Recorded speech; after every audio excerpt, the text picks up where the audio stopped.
The CDC and the federal government have already admitted they have failed to get ahead of the spread of Ebola in Texas. And we aren't going to let that happen in Florida.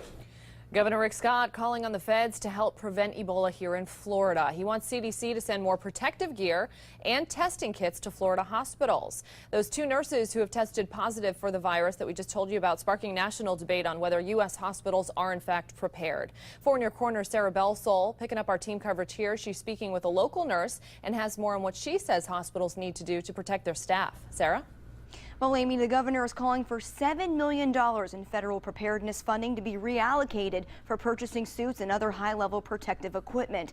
And according to one Southwest Florida nurse, that equipment can mean all the difference when it comes to caring for an Ebola patient. In the battlefield of the hospital, nurses are on the front line. We are the one-to-one care providers, and especially at the bedside. So taking care of an Ebola patient is a big risk.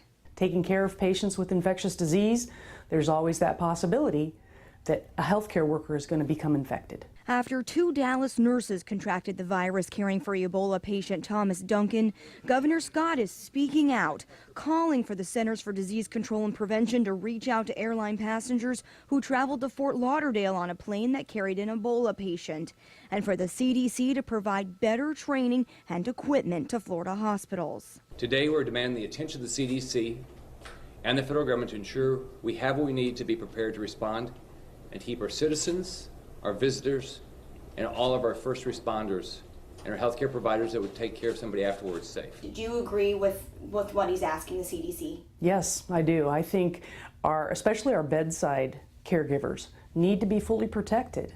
Nurse practitioner Sue Hook says it's time to stop playing the blame game and kick preparedness into high gear.